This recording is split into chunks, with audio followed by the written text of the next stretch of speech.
¿Saben? A veces siento que el mundo tiene como fiebre. Hay síntomas por todas partes. Conflictos que nos recuerdan a otras épocas. Batallas culturales feroces en redes sociales. Y medios que a veces parece que le echan más leña al fuego. Es fácil sentirse perdido, ¿no? Como si las reglas del juego hubieran cambiado y pues nadie nos avisó. Hoy vamos a intentar hacer justo eso, como obtener un diagnóstico. Tenemos un análisis súper exhaustivo, que es, como una radiografía de nuestra era. Es un trabajo académico del profesor Pedro Pablo Aguilera, de la Facultad de Humanidades y Artes de la Universidad Santiago de Cali. Y es interesante porque usó la aplicación Notebook LM para organizar toda esta investigación tan compleja. Nuestra misión hoy es desempacar las claves de esta disputa cultural y política que está definiendo nuestro siglo. Exacto. Y lo fascinante aquí es que no es una sola crisis. Son como varias capas, una encima de la otra. Este análisis nos deja ver tres cosas. Primero, la geopolítica. Vamos a ver cómo el mundo pasó de tener una sola superpotencia a un tablero mucho más complicado. Segundo, bajamos al campo de las ideas, a la famosa guerra cultural, ¿no? Entre visiones progresistas y las respuestas conservadoras. Y tercero, y esto es clave, veremos cómo todo esto se refleja, como en un espejo, en los medios que consumimos. O sea, es una exploración del ADN ideológico de nuestro tiempo. Bueno, empecemos por el panorama grande, por la geopolítica. Recuerdo que después de la caída del muro de Berlín, había un optimismo. La famosa idea de Fukuyama del fin de la historia. Parecía que la democracia liberal había ganado para siempre. Sí, pero fue un espejismo. Un breve paréntesis. Lo que el análisis del profesor Aguilera resalta, apoyándose en pensadores como Mearsheimer, es que en el fondo la naturaleza del poder nunca cambió. El poder siempre busca más poder. El ascenso de China, la reafirmación de Rusia, no son algo raro. Son el regreso a la normalidad histórica. La competencia entre grandes potencias. O sea que la seguridad nacional vuelve a ser más importante que los acuerdos internacionales. Exactamente. Vuelve a ser la prioridad. Y el análisis usa un término muy potente, conflicto híbrido. A ver, espera. ¿Híbrido en qué sentido? ¿Ya no hablamos solo de, tanques y soldados? Precisamente. Esa es la clave del siglo XXI. La guerra ya no se declara. Se libra en muchos frentes a la vez. El económico, con sanciones. El digital, con ciberataques, con propaganda. Y bueno, el militar, que sigue ahí como última carta. Es un conflicto permanente, difuso. Y aquí es donde se pone súper interesante. El documento habla de un retorno de los imperios, pero claro, no me los imagino con legiones romanas. ¿Cómo es un imperio hoy? Son neoimperialismos. Su poder no es tanto la conquista de tierra, sino crear enormes esferas de influencia. Y el análisis identifica sus rasgos. Primero, una ideología, una justificación, casi siempre basada en una supuesta superioridad. Segundo, fronteras elásticas, que se mueven según la oportunidad. Y tercero, y esto es lo crucial, el control ya no es solo con ejércitos, es con dependencia financiera, con el dominio de las redes, con el control de los datos. A ver, dame ejemplos concretos para que nos quede más claro. El estudio señala dos muy claros. Por un lado, Rusia, con su proyecto de reconstruir una esfera de influencia euroasiática. Ve a sus vecinos no como iguales, sino como su extranjero cercano. Es un imperialismo clásico, pero con herramientas modernas. Ajá. Pero el segundo ejemplo es quizás más nuevo. Los imperios digitales. Y aquí los jugadores no son solo los estados, son también las corporaciones gigantes de tecnología, quien controla la nube, los datos, la inteligencia artificial. Controla un nuevo tipo de territorio. Exacto. Un territorio digital. Claro, es que antes la frontera era un río, una montaña. Ahora la frontera más importante es la que protege tus datos, ¿no? Si otra potencia o una empresa controla la red social donde hablas con tu gente, ¿dónde queda tu soberanía real? Esa es la pregunta del millón. La soberanía se está redefiniendo. Ya no es solo territorial, ahora es, y quizás sobre todo, tecnológica. Y es fascinante, porque si el nuevo poder es controlar la información y las ideas, eso nos lleva directo al siguiente campo de batalla. Exacto, al campo de batalla de la cultura. Y aquí hay una palabra que está en todos lados, a veces como medalla y otras como insulto. Woke. ¿Cómo la define el análisis?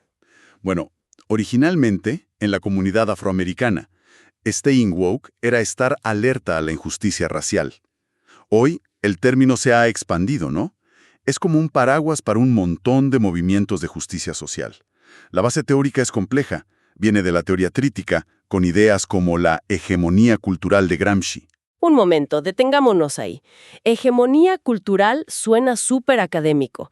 Para que lo entendamos todos, es básicamente la idea de que el poder no solo usa la policía, sino que nos convence de que así son las cosas, de que el orden actual es el único posible. Fiar ese sentido común.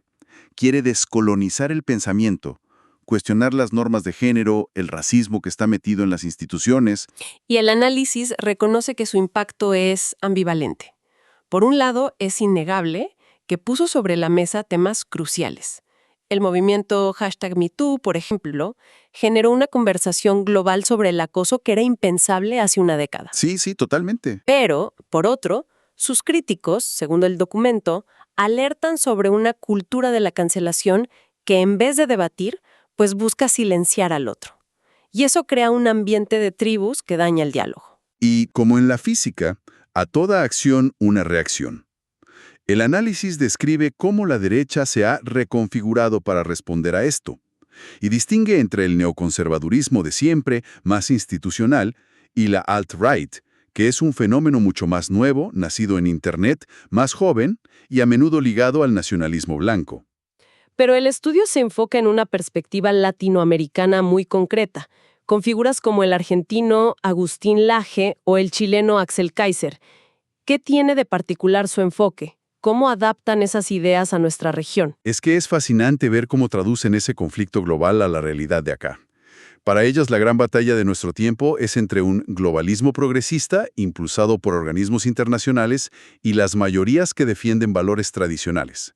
En su visión, el movimiento woke no es algo que nace de la gente, sino la vanguardia cultural de ese proyecto globalista que busca deconstruir 3 pilares: la nación, la familia y la religión. Entiendo el argumento de la amenaza, pero ¿cuál es la defensa que proponen? O sea, ¿qué defienden, por ejemplo, desde la perspectiva de Kaiser?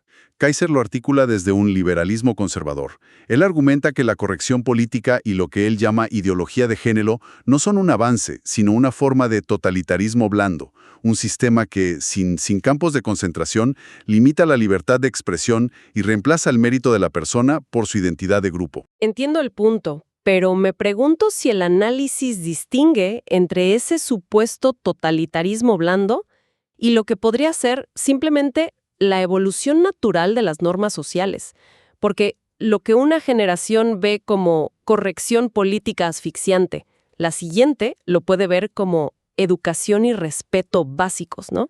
Es una tensión que el propio análisis deja abierta. Lo que sí subraya es que para Laje y Kaiser, la defensa pasa por reafirmar los valores judeocristianos como base de Occidente, y sobre todo, por defender la soberanía nacional como un muro de contención contra esa ingeniería social globalista impuesta desde fuera. Y esa palabra, soberanía, nos lleva de vuelta a la política internacional y a la tensión central que parece recorrer todo el análisis. Globalismo contra soberanismo. Es la gran paradoja de nuestro tiempo. Por un lado tenemos problemas que son globales, el cambio climático, las pandemias. Ningún país los puede resolver solo. Necesitamos cooperar, claro. Exacto. Necesitas cooperar y ceder algo de soberanía. Pero al mismo tiempo hay una desconfianza enorme hacia esas instituciones internacionales. Se las ve lejanas, burocráticas, y eso genera un repliegue, un regreso a la nación, a la realpolitik. Claro, y desde la perspectiva neoconservadora latinoamericana que acabamos de ver, defender la soberanía no es solo una cuestión política o económica, es también una defensa cultural. Es decir, no queremos que nos impongan una agenda cultural desde fuera. Exactamente. La soberanía se convierte en el campo de batalla donde la geopolítica y la guerra cultural se encuentran. De acuerdo, la teoría está clara, pero quiero ver cómo aterriza esto, cómo se ve y se siente esta batalla en el día a día. El análisis propone mirar a los medios de comunicación, compara 4 gigantes. Empecemos por los globales. Por un lado, The New York Times. El estudio lo posiciona como la vanguardia indiscutible de las narrativas de identidad e interseccionalidad. Es el medio que, en gran medida, fija la agenda para las élites liberales y progresistas del mundo. O sea, sería como el director de orquesta de este lado del debate a nivel global. Podría decirse así. Sin embargo, el análisis también recoge la crítica de que, al enfocarse tanto en estas narrativas, a veces se desconecta de las preocupaciones más materiales de la clase trabajadora. Bien, si The New York Times está en una esquina del ring, ¿quién está en la otra, según el análisis? En la otra esquina del espectro anglosajón, The Wall Street Journal funciona como la principal tribuna del conservadurismo institucional, del libre mercado.